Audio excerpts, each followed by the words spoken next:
안녕하세요. 루미의 컴퓨터 강좌 기념비적인 첫 강좌입니다. 무슨 프로그램을 할까 생각을 해봤는데 사람들이 많이 사용하는 프로그램이기 때문에 엑셀을 첫 강좌로 선택을 했습니다. 아예 아무것도 모른다는 가정하에 엑셀 기초부터 나중에는 엑셀 자격증을 딸 수 있는 과정까지 계획을 잡고 있는데요. 초보이신 분들은 지금 하는 과정부터 잘 따라 하셔서 나중에 자격증까지 꼭 따보시기를 바랍니다. 오늘 할 강좌는 오랫동안 엑셀을 가르쳐 보면서 이것에 대해서는 알고 넘어가야 다음에 엑셀에 대한 전반적인 개념이 잡힌다라고 생각하는 기본적인 개념에 대해서 설명을 해드리겠습니다.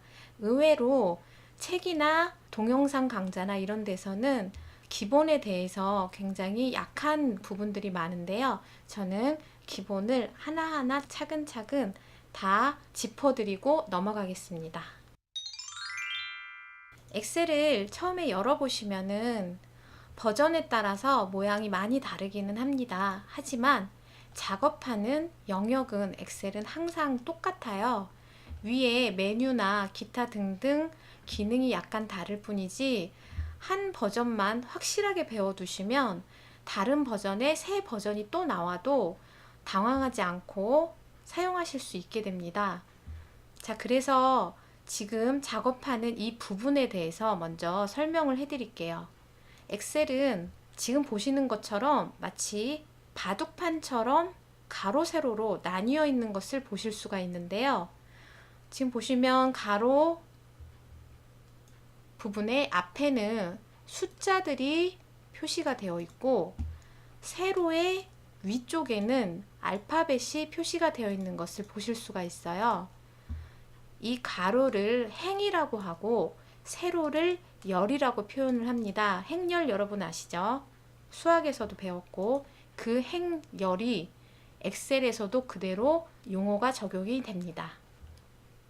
그래서 행을 의미하는 이 앞에 숫자를 행머리글이라고 표현을 하고 열을 표현하는 이 알파벳을 열머리글이요. 다 똑같이 머리글이라고 표현을 하는데 이게 위에는 영어로 왼쪽에는 숫자로 표시되는 이유가 있습니다. 그것은 이제 나중에 설명을 해드릴 거고, 그렇다면 지금 제가 아까부터 계속 찍고 있는 이 한 칸 한 칸 가로 세로로 나뉘었기 때문에 지금 보시면은 박스가 하나씩 이렇게 선택이 되는데요. 이 한 칸 한 칸을 뭐라고 표현하냐면 셀이라고 표현을 합니다. 그래서 이 셀들이 엄청나게 많은데요. 사실 제가 지금 보여드리고 있는 이 사이즈가 전부가 아닙니다. 작업할 수 있는 부분은 굉장히 많아요. 자, 한번 내려가 볼까요? 자, 이렇게 내려가서는 한도 끝도 없습니다. 예, 한도 끝도 없죠. 얼마나 많은지 확인할 수도 없고요. 그렇다면 오른쪽은 끝이 보일까요? 오른쪽도 지금 한참을 가야 되겠죠? 예, 오른쪽으로도 끝이 없습니다. 알파벳 A, B, C, D로 표현이 안 되니까 서로 조합을 해서 쓰죠. 지금 위에를 보시면. 그래서 두 자까지 조합을 해서 안 되니까 지금 세 자까지 조합이 되죠. 근데 보통 이렇게까지 많이 사용을 하지는 않습니다. 이 열에서는 그렇게 많이 사용할 일이 없어요. 실제 실무에서도. 하지만 행은 사용할 일이 굉장히 많습니다. 그래서 그러면 이 바둑판의 도대체 행 개수와 열 개수는 얼마나 될까? 그게 궁금하시죠? 드래그를 아무리 끝까지 하셔도 끝까지 가기는 힘들 거예요. 이유는 왜 그러냐면 열수가 무려 16,384개. 이거는 지금 엑셀 2007 기준으로 말씀을 드리는 겁니다. 행수는 100만이 넘어요. 이 행수가 밑으로 100만이 넘습니다. 근데 여기서 지금 보시면 열수보다 행수가 훨씬 더 많은 걸 보실 수가 있는데요. 왜 열수는 행수보다 훨씬 적을까? 그 이유는 제가 대충 왜 그런지 데이터를 입력을 하면서 설명을 드리겠습니다. 자, 보통 데이터를 보면 위쪽에 제목이 들어가요. 자, 우리 가게의 단골 아니면 회원 명단이라고 생각을 하고, 자, 이런 식으로 옆으로 쭉 데이터를 입력을 해보면 사실 그렇게 많지 않습니다.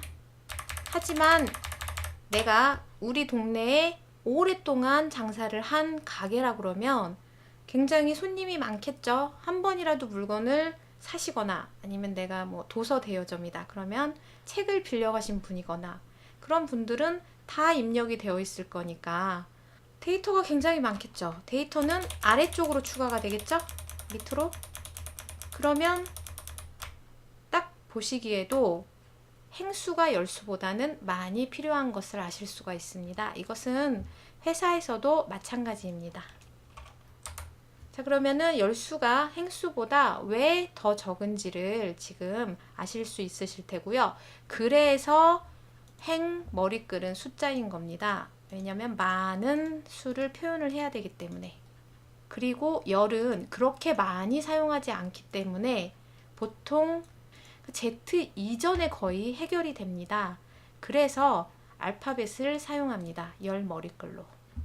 자, 그러면 이 셀들 도대체 어떻게 구분을 할까요? 이 셀들을 나중에 위치를 구분을 할 수가 있어야 돼요. 왜냐하면 엑셀은 수치 계산 프로그램이기 때문에 나중에 여기에 있는 놈하고 여기에 있는 놈하고 서로 곱하기도 하고 더하기도 하고 이렇게 계산을 할 수 있어야 되기 때문에 위치나 이런 걸 알아야 돼요. 그거를 이름이라고 표현하기도 하고 주소라고 표현하기도 합니다. 그래서 셀 주소 아니면 셀 이름 이렇게 표현을 하는데 아까부터 제가 셀을 클릭하면 이 부분이 계속 바뀌는 걸 보실 수가 있어요. 지금 클릭하면 이쪽 부분이 계속 바뀌죠. 그래서 이 부분이 뭐냐면 이름 상자입니다. 셀의 이름을 표시해주는 상자. 얘는 요거밖에 없어요, 기능이. 그럼 이름은 어떤 식으로 이루어지냐? 지금 보시면은 대충 감을 잡으셨겠지만 열 머리글을 먼저 붙이고 그 다음에 행 머리글을 붙여서 주소를 만들어 줍니다. 그러면 주소가 없는 셀은 없겠죠. 어떤 식으로든 주소를 만들어 줄 수 있겠죠. 자, 그래서 이 셀들이 모여 있는 이 작업 공간을 시트라고 표현을 하는데 앞에 워크, 영어로 WORK, 워크를 붙여서 워크시트라고 표현을 합니다. 일하는 공간이죠. 시트라고 그러면은 종이 한 장 한 장을 셀 때 그거를 시트라고 표현을 하잖아요. 그래서 이거를 시트 1, 시트 2, 시트 3 이렇게 기본적으로 3개가 주어져요. 시트 1조차도 아까 제가 계속 말씀드렸지만 엄청 규모가 큰 공간이에요. 근데 그 엄청 규모가 큰 공간을 다 사용하느냐? 그러지는 않아요. 뭐 밑에까지 얼마든지 사용을 할 수는 있겠지만 보통 다 사용할 수는 없는데 뭐 여러 가지로 구분을 할 때 아래로 계속 추가하셔도 되겠지만 그러면 나중에 찾아가기가 힘들겠죠? 그래서 아예 시트를 따로 만들어서 사용을 합니다, 사람들이. 근데 기본적으로 3개가 주어지고 더 추가하실 수가 있는데 메모리가 허락하는 한 얼마든지 계속 추가하실 수 있다는 사실. 이 시트는 이렇게 오른쪽 버튼 누르셔서 아주 간단하게 삭제가 되죠. 데이터가 없어서 그래요. 비어있는 시트이기 때문에 삭제도 굉장히 간단하게 됩니다. 안 그러면 경고 문구가 나타나고요. 내용이 있으면.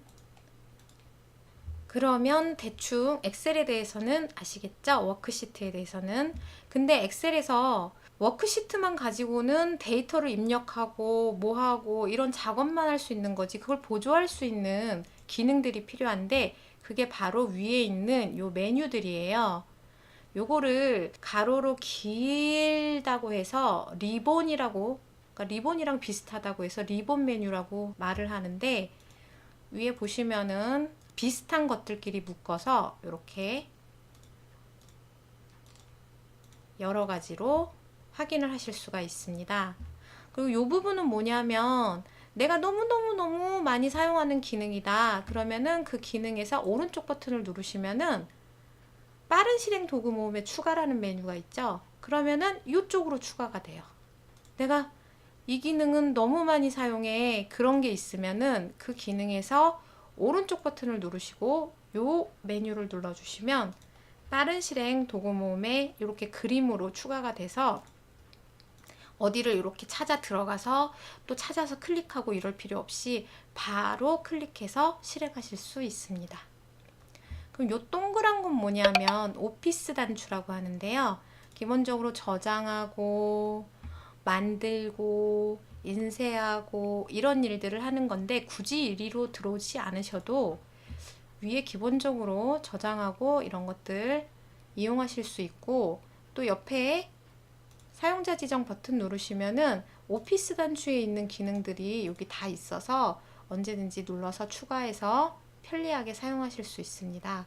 그러니까 오피스 단추는 거의 사용을 안 하시고 끝내는 것도 굳이 여기 들어와서 끝내실 필요 없이 그냥 X 버튼 눌러서 닫으시면 되니까요. 별로 들어올 일이 없어요. 단 엑셀 옵션이라고 해서 이것저것 설정할 수 있는 설정 옵션인데 엑셀 옵션은 어쩔 수 없이 이쪽으로 들어와서 사용하실 수밖에 없겠죠. 그래서 이 기능에 대해서는 나중에 필요할 때 설명을 드리겠습니다. 아주 기본적인 기초에 대해서 오늘 다뤄봤는데요. 다음에는 기초적인 입력과 편집에 대해서 배워볼게요. 그러면 루미의 컴퓨터 강좌 오늘은 여기까지요. 마치겠습니다.